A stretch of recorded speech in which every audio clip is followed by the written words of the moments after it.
Hello everyone, this is Ananya. It's already the month of August when most companies begin their hiring process, and the earlier you start, the better your chances of being hired.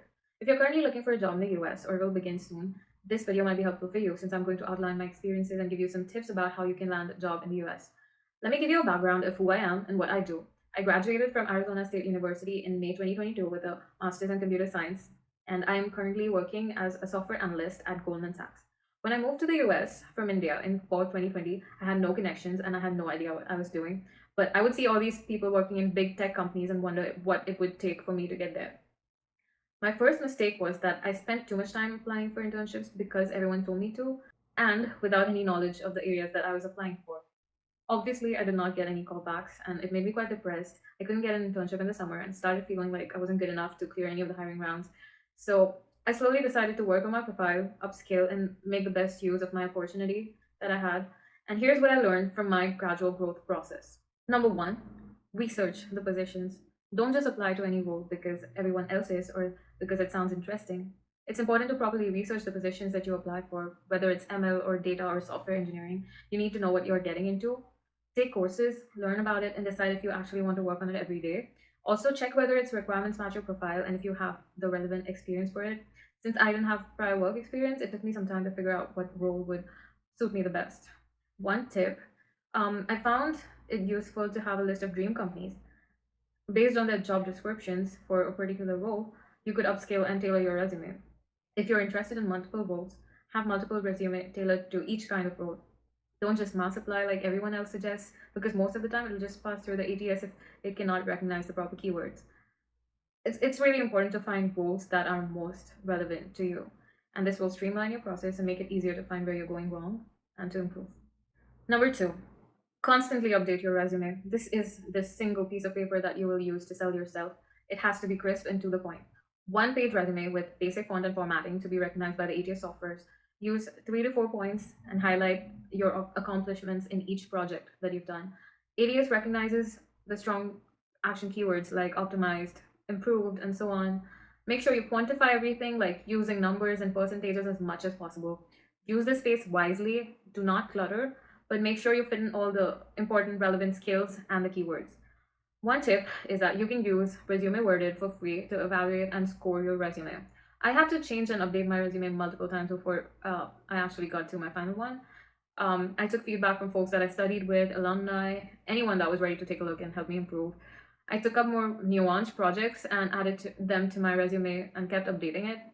You can include academic as well as personal projects that show teamwork, leadership, and individual ambition and effort. I also think having a repository for your projects with good explanations and documentations is a good idea.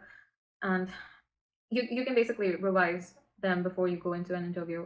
Number three, be persistent and resilient. It's natural to feel bad after a number of rejections, but failure is a part of learning. And learn from each mistake, evaluate it, and see where you can grow. Keep applying, updating your resume, profile, and LinkedIn. Number four, network better. The best resource you will have for your job search and anything really is people. You can talk to people, ask about their experiences, lessons they learned from their own mistakes, find out where they study, where they work. You can find alumni on your LinkedIn account and ask what their experiences have been. If you find people working in the same companies that you are interested in, you can reach out, maybe ask for referrals. And if not that, at least you can ask for advice. They've probably gone through the same things as you at some point. And mostly people are willing to help. But of course, do not expect anything. LinkedIn is one of the best networking resources and so helpful to connect with so many different kinds of people. Other than this, I think your university probably has student clubs that you can join. They usually send out newsletters and information about their workshops, which involve a lot of industry professionals, career fair information, scholarships, and a lot of job opportunities. Number five, leak code. This is specifically for software engineering jobs. So the one thing I learned is that you need to leak code as much as possible and start early before you even get to the US. Do not take these interviews lightly. We could talk about effectively practicing on leak code in another video if you guys like. More importantly, I want to talk about how important it is to clear the interviews with a growth mindset.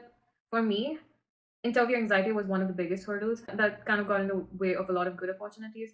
But I always made sure I was well rested before an interview, and I want to say that you do not focus on how badly you want a specific position, or that you need to get into a dream company, or that you need a job. Just make sure that you're confident and know what's meant for you will eventually click. If you fail in an interview, well, so what? You're still learning, and you won't see them again unless you're hired, and they won't remember you anyway. So just practice as much as you can and learn and grow. And once you get used to it, it's going to be less overwhelming and stressful.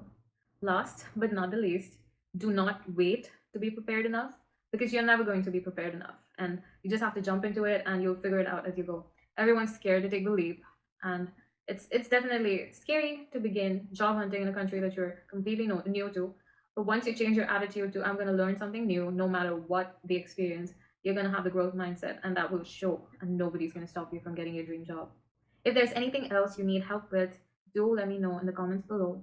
I will try my best to get it in the comments or make another video. But thanks for watching, and all the best for your journey.